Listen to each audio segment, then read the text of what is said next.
So, hi everyone, I'm hoping you guys are doing great, and this time we are going to means we have already set up our Jupyter notebook. This is a video specifically for how to work on Jupyter notebook, where we can write the code, where to execute the code, what is a cell, how to delete the cells, all of those things we are going to discuss in this video. So let's jump into it, and I'll see you on the other side. So here what we have discussed earlier is how to create a Jupyter notebook, right? And that is pretty simple. Just click on new and just click on Python 3 and Jupyter notebook will be created in that folder only. Okay. Now if you go back to the folder, so here you can see the hierarchy. It is written in green. Green means it is currently running. Okay. If I am like go to kernel and shut down the kernel basically. Now if I go back, here you can see it is in black color, dark color, gray basically.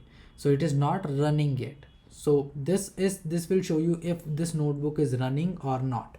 Okay, here it is ask you when it is created, right? The timings, the daytime about it, each of the folder or file that you're having. Now here you can see it is no kernel, but you can attach the kernel as well. Like you can write a restart and it is restarted. Go back, here you can see it is in the restart. Here this is doing all the stuff in the backend that I don't want to see. These are the commands associated to it, and this is the port at localhost 8088 port. This is running. Like if you click on this, so here you can see at localhost colon 8088 portal /3/desktop you are having this kernel running.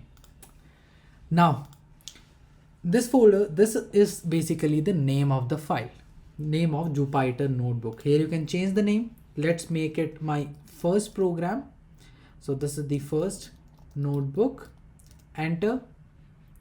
Here you can see the name is changed, first notebook. Okay, here you can see we are having 6 minutes ago. 6 minutes ago means this notebook is actually the code written in the notebook is last time saved with the last checkpoint 6 minutes ago. So the first file that you can see here, if you click on this, so the notebook will be updated at that time only. Now here you can see it is a few seconds ago. Okay, so every time you are writing something, make sure to click on this so that all the things will be saved as it is. Okay, this is called a cell, the coding area. If you click on this plus, it will add more cells into it. The more cell you can write the code anywhere. Okay, similarly from here you can remove the cells as well. Okay, and again here you can copy the selected cell, here you can paste the cells below. Okay, for example, now you know in Python if I am writing any number, that will be executed as it is. It will give you the same output. So if I'm writing the number here, click on this run. So whatever code I have written in that particular cell will be executed. If I am click on run, here you can see it is giving me the output 1, 2, 3, and here you can see 1 is written here. Why 1? We are going to discuss that. Now in the new cell, if I am writing, let's suppose 3, 4, 5, run, this is 3, 4, 5, and this is number 2. Now here what I can do, I can again define a number, or either I can write inside the print statement 1, 2, 3. Run, that's executed with the number 3. Instead of writing run, you can also write shift plus enter. I'm repeating, shift plus enter can also be used to run a particular cell in the code. Okay, now the question is, can we print multiple lines in a particular cell? Yes, we can. Print hello and print word. If I'm executing both of the lines in the same cell, it can also be done, right? That means in one cell, I can even write a whole program, right? For example, if I'm creating a list, okay, that is something we have done already.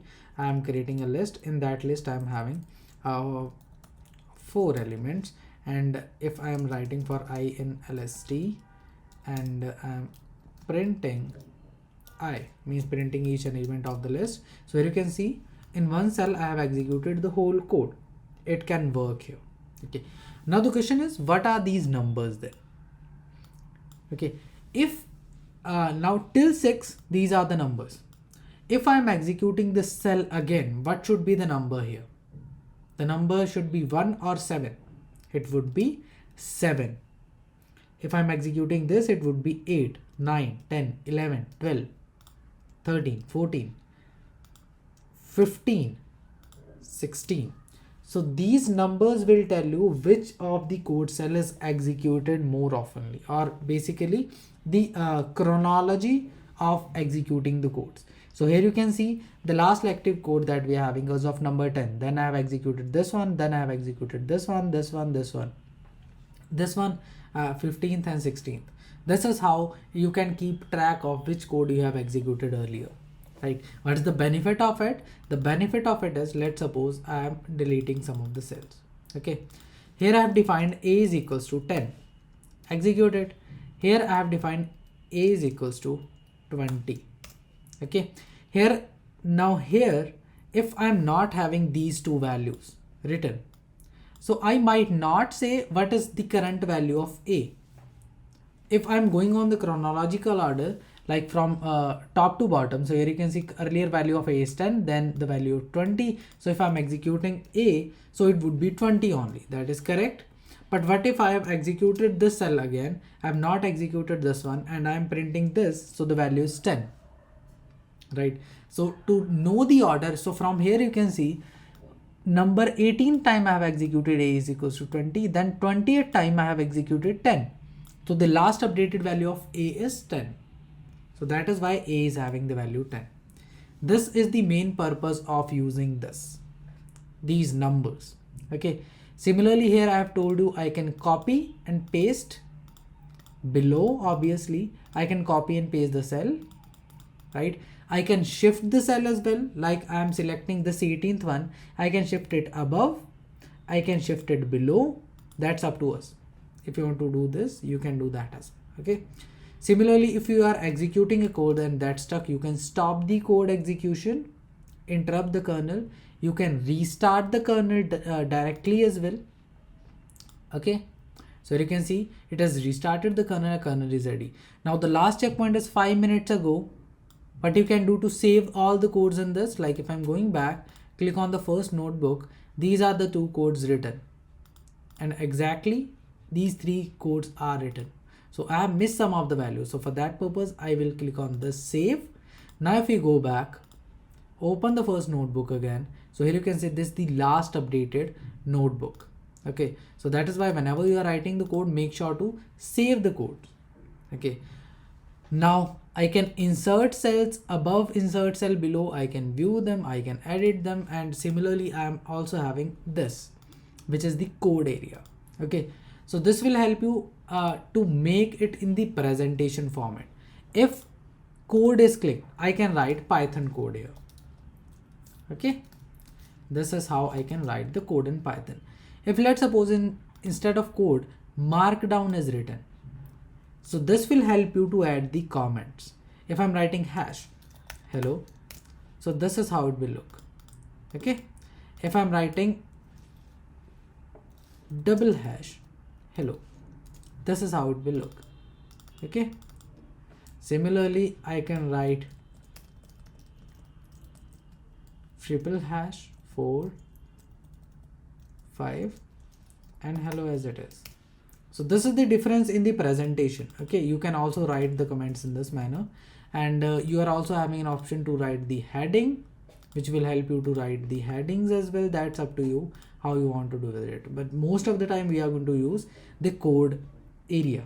Means sometime if you are getting something like this, like here you can see in is written, that means it is just for the code. Here in this case, even if I'm writing print, it is not executing because this is a code area. I will click on markdown, then I will write here, and this will give you the output. This is how what the basic structure of a Jupyter notebook.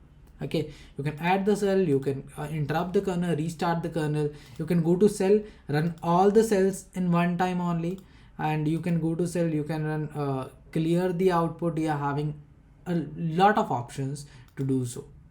Okay, so this is the basic overview about the Jupyter Notebook. Now from the next lecture, we are going to write the programs on Jupyter Notebook itself. I'll see you in the next one. Take care. Bye. So I'm hoping you are clear with the concept how we can work on a Jupyter Notebook, how we can create a notebook, how we can delete a notebook, how we can run a cell, how we can restart the kernel, all of the things we have discussed. So if you're still having any doubt, we are here. You can ask your doubts. Otherwise, I'll see you in the next video. Take care.